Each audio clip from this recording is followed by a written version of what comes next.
All right, now we're gonna have some fun. I should warn you, however, that I'm gonna share some things. You may hear some things today that after you hear them, you may wish desperately that you could unhear them. You may learn. So, if you think you should leave now, Right, exactly. You Now think is you should the leave time. now. There are some things that I'm going to share with you that normally, maybe not even your husband, your boyfriend, your girlfriend, or whatever would share with you.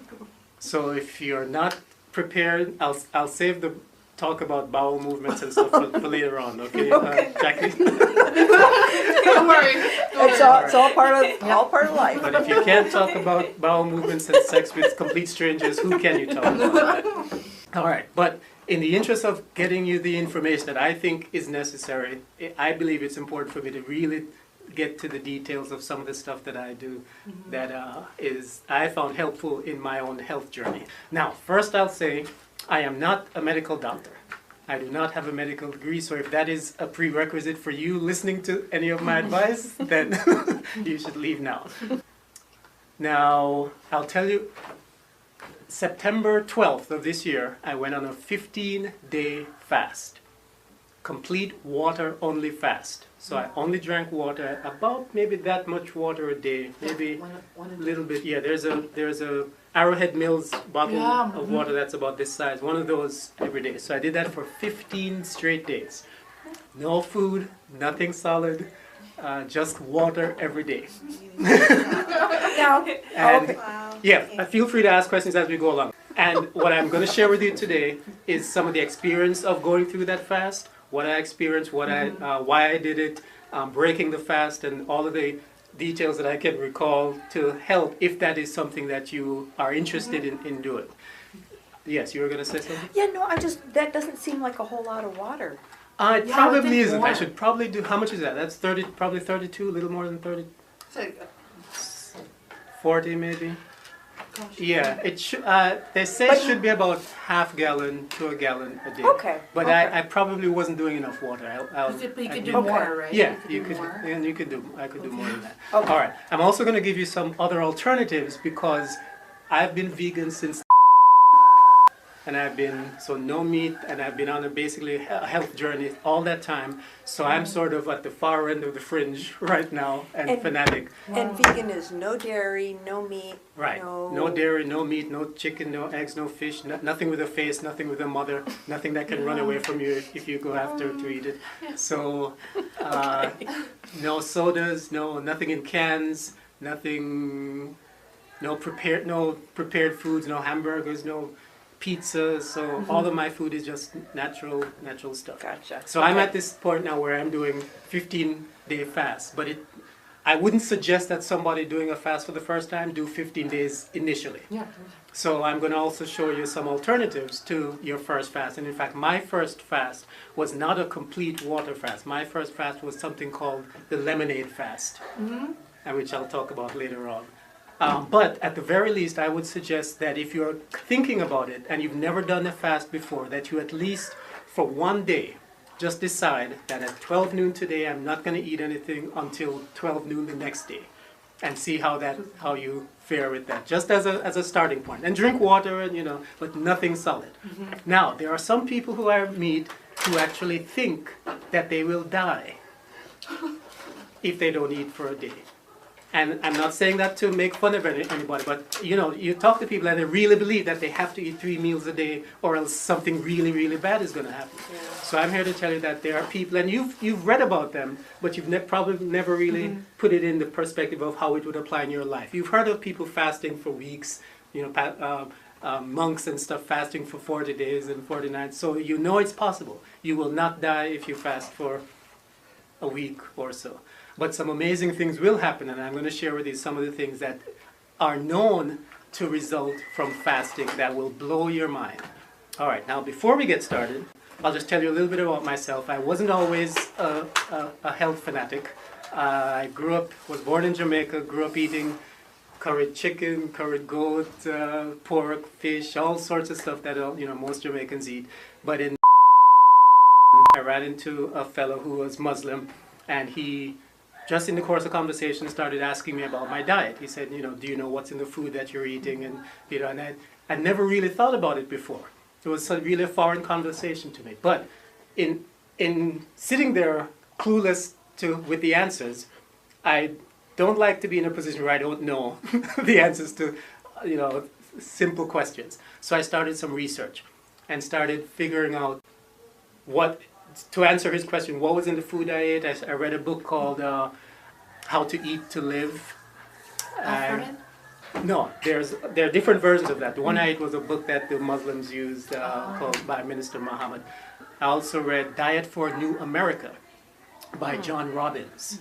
John Robbins book. Yeah. John Robbins is the heir to the Baskin-Robbins ice cream. nice. Right. So he, in finding out what was going on behind the scenes in the dairy and the meat industries, wrote an expose book that really blew the lid open and really opened a lot of people's eyes to the pesticides and the steroids and all of the growth hormones that were given to the dairy cows and all that sort of stuff. So that slowly but surely started to open my eyes, and by I decided to become vegan, and then I've been on a journey ever since, reading as much as I can, doing research, experimenting on myself, fasting, doing colonics, doing enemas, doing all sorts of different detoxes and juice fasts and all sorts of stuff. So I've gathered a whole wealth of information that I've used personally, but that I've also helped other people with as well.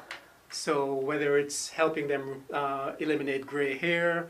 One woman recently, I started her on some of the protocols that I use, and she was premenopausal, but now her period has returned, because the basic philosophy is that the aging that you are experiencing is not inevitable. As we live on the planet, you start to experience certain things, and everyone tells you, oh, that's just happening because you're getting old, or but that is, I've learned so much that dispels a lot of those conventional wisdom about what happens. You don't have to wake up in the morning and with your breath smelling. You don't have to wake up in the morning with mucus in your throat and your nose, as some people do. You don't have to, your underarm doesn't have to smell when you sweat. There's just your bones don't have to creak and ache when all of these things are avoidable. And there's a whole different reality that exists, that if you're only getting your information from the 6 o'clock news and traditional and conventional mainstream outlets, you'll be oblivious to it. You won't know that cancer has already been cured. You won't know that people have reverse diabetes. You won't know that people can regrow bones, because a lot of that stuff runs counter to the treatments. Mm-hmm. Yeah, reverse heart disease. Reverse heart disease. So all of the things that you're afflicted with, first of all, they're a direct result of our diet. 90% of it is a direct result of what you're putting into your body.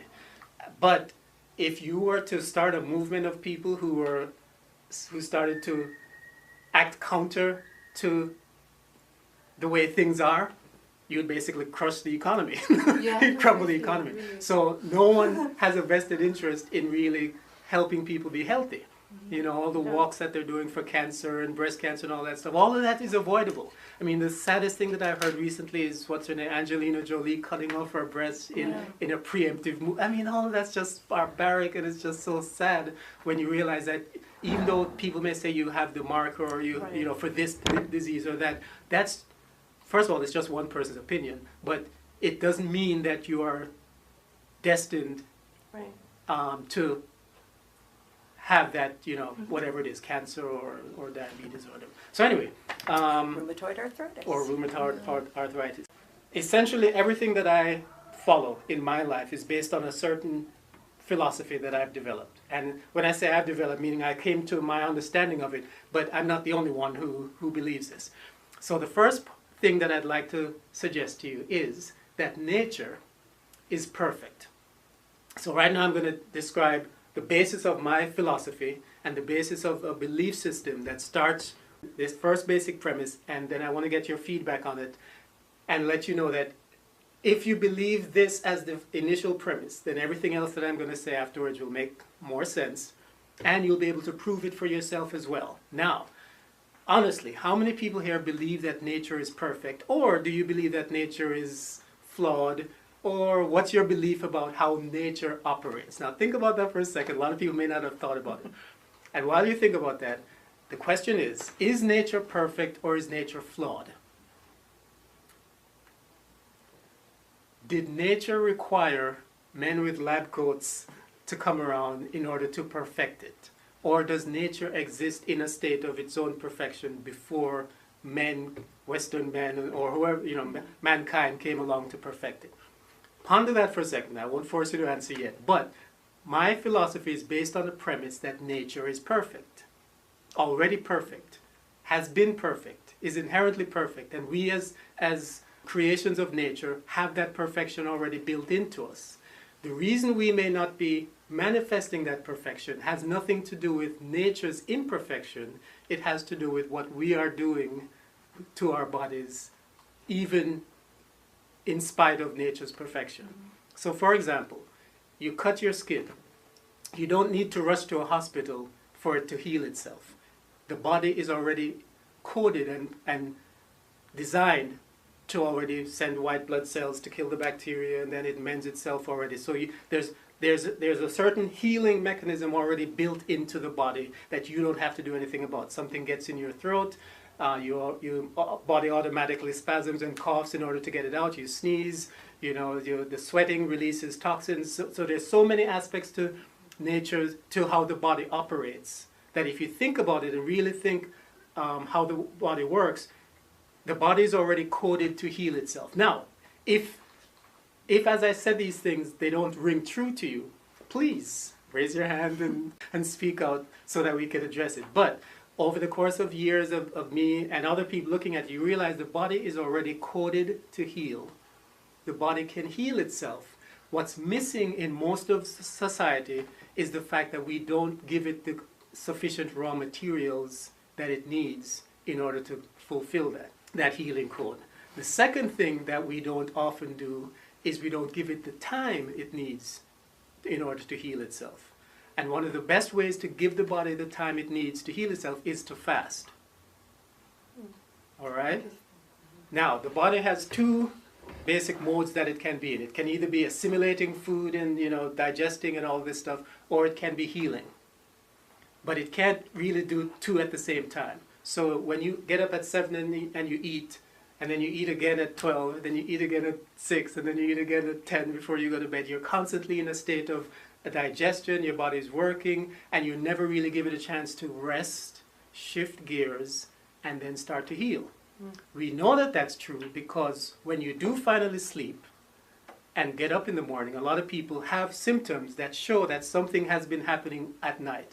You wake up and your tongue is coated. You wake up and there's stuff in your eyes that's been seeping out at night. You wake up and sometimes a lot of people have phlegm in their throat. Your breath smells because there's stuff going on in your body. And what's happened is that you're basically in a mini fast. Overnight, your body is now fasting, and that's why they call it a break fast in the morning, because you're now breaking the fast that your body has been on. So in smaller doses, we get the body has the means. You can see in your own experience that the body is attempting to fast, but then you start eating again and shift it into a different mode. Now, what tends to happen when you fast is that you allow the body a chance to rest. And in the course of resting, a lot of things start to happen. You start to purge, you start to cleanse, the body starts to dissolve things, even tumors that are in the tissues and in the body. I'll get into some of the details of fasting later. I just want to make sure that I cover some of the points I wrote last night. We already discussed this, but one of the things I want to just say again is the basis of everything that I'm going to share with you hinges on the fact that you don't need a medical degree to understand how your body works. We've been led to believe that you need an MD behind your name in order to really understand medicine, but that's by design. People are, just like lawyers, have no vested interest in making legalese easy for you because then they'll put themselves out of business. But you don't need a medical degree to understand how your body works if you understand some basic things about how the system works. So I would encourage you to start to seek out information that validates and verifies what it is we've said before, that the body is coded to heal, that nature is perfect, and that there are certain things that you can do, certain things that you have control over that can help keep you in a state of health, and start to validate and prove these things for yourself, that you don't need a medical degree to, in order to understand how the body works. You don't need someone's permission to tell you that eating an apple off a tree is better than eating an apple out of a can. You know? Sometimes when I give my talks to friends, I'll ask them about, I think we talked about this before, about the carrot Yeah. conversation that we had at the last presentation. Yeah, Right. straight from the ground. From the ground as opposed to, right. So there are certain basic things that you, just using common sense, can figure out. That if you want to be healthy, is it better to eat the carrot out of the ground, or is it better, provided all of the things being equal and that there's no pesticides in there, but is it then one of a can? So there are certain decisions that you can make about your diet and your health and your body that you don't need anyone's permission, you don't need anyone's as an authority to tell you that organic food is better than non-organic food. That you should be able to feel confident enough to make that decision despite what the 6 o'clock news says. And even if they tell you otherwise, you can simply say, no, that's silly. There's no way that a genetically modified food could be better for the human body than one that is from nature. Now, provided, as I said, that you believe that nature is perfect. If you don't believe that nature is perfect, then they'll be able to trick you that a genetically modified apple is better than a real apple. But if you start with the basic premise, and if you've come to a point where you've proven that for yourself, or however you come to that conclusion, then there's no power that the 6 o'clock news can have over you, over simple decisions in your life. Does that make sense? All right, so that's where I'm coming from with a lot of the stuff that I have to tell you. It's not that you don't need a medical degree in order to come to certain conclusions. All right. Poison's bad for you. Poison, right. Poison is bad for you. Anything that's not in its natural state couldn't be better for you than something that's in its natural state. And there's some basic, premises that you can use from now on to decide what to eat. Okay. Are you interested in actually doing a long-term fast? And if so, why? What's your motivation for wanting to try? Well, I'm interested in doing a short-term fast just to see how it goes. Maybe a 3-day or 5-day or 1 week fast. Definitely not a 15-day fast. At the very beginning. But it's just making my, having that ability to rid my body of toxins that have been building up. Right. And just it's like just a rewind. Yes. Pretty much. You call it a reboot. I Yeah, call it a reboot. reboot. Reboot is okay. So you've obviously done some reading to know that is what will happen during the fast. Well, I haven't done my research yet on fasting. Okay. I've done a lot of research on juice fasting. Juice- But I haven't committed to that Okay. yet. So, but how did you come to the awareness that fasting would aid in your detox? I think reading. Okay. Just reading and researching. Okay. Yeah. All right. More short term, and then maybe later I can build up to something more long term. Okay. And why? I have a lot of allergies. Ah. Okay. So Okay. just so many different things, and I can eat something, and I think actually I'm having some kind of allergy right now. I don't know what it is. Right. So Okay. it's nice to get everything out. Yes, and yes, then absolutely. Start over, and then try to keep a diary of what I do. Ah. in Yes. my Yes. body. Good point. That's good. Let me share with you. And do that. Well, I'll share this later. This is the stages of fasting, what your body will actually go Nice. through. Okay. So we'll jump into that. So I started mine on at 12 noon on Friday, September 12th. And I decided that that's when I would start. And one of the reasons I started at 12 noon instead of in the evening was so that by the time I wake up, let's say, on any given day at 6 or 7, I would only be about 5 hours away from completing another day. It's sort of a mental trick that I use. But if I were to start my fast late in the evening, then when I got up in the morning, it would be a whole day before I could reach a milestone. And again, the time works out exactly the same, obviously. All right, the other thing that I did was I kept a diary. I kept a journal of exactly what happened during the fast. When I got up, when I had bowel movements. The hardest part of the fast is the first day or two. Do you have anyone living with you? Yes, You I do. Okay. Very happy sister. Are they open the reason I'm suggesting is if you don't believe you have the willpower, it might help to have somebody as a coach just to stop you from eating. You know, that first, because it does take courage and it does take discipline. That's what I found. It does take discipline. But once you get through the first day, I believe the hardest will be the first and the second day. And this has been proven by many people who fast. But once you get through that first day, it does get easier. And it gets easier in a lot of different ways. It gets easier because you prove to yourself that you can do it. But your cravings also stop. Because a lot of your initial cravings won't actually be hunger cravings at all. They'll be psychological, habitual cravings that you just feel that you want something in your mouth or you feel like it's time that you should eat. So if you can have somebody to help you just get through that first day, that can help. If you have the discipline, then good. There's some people who can do that. I live alone, so I just have to find the discipline. First or second day, depending on how your body might react. I'll just share a couple of things that I noticed during the first couple of days. I'll jump ahead. By the 10th day of not eating anything solid, now you see how skinny I am, right? By the 10th day of me not eating anything solid, I was still having solid bowel movements coming out of my system. I did an enema, coffee enema, that's another thing that I'll talk about. And there was solid stuff still coming out of my system. You look perplexed. The average person right now has pounds of undigested stuff just sitting there. That just never comes out. Never comes out. No matter how many times you go to the bathroom and think that it's coming out, it's still there. And until your body actually is in really cleansing mode of a fast, that stuff may stay in there for years. Okay. And that's what causes a lot of stuff. And in fact, if you look at the average person's intestine, you have the two basically, a lot of the food is impacted against the walls of the intestine. And that's why a lot of people get bloated because their stomach is expanding. Because the food is accumulating on the inside walls of the colon. So the hole that your food is actually going through is smaller and smaller. And think about it, the nutrition from the food that you're eating is absorbed by the walls of the colon. That's right. And if your colon is clogged up, no matter how much healthy food you eat, you'll never get the full nutritional benefit of it. That's why you can eat all sorts of healthy stuff and still feel tired and still feel depleted. So there are ways to get it out. Fasting is the nature's simplest way, but there are other things you can do. Has anyone here ever had a colonic? No. All right.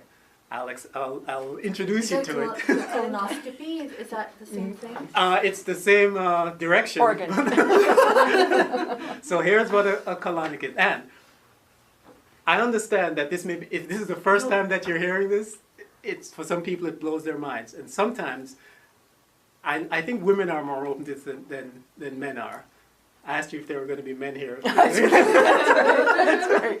So anyway, the colonic. Luckily, no. The colonic is. I'm about to eat my cookie. The colonic is essentially. Anyone taken enemas before? No. Just when I was sick once. Okay. Yeah. It used to. My mom. There's a. Yeah. Okay. There's a table and you lie down.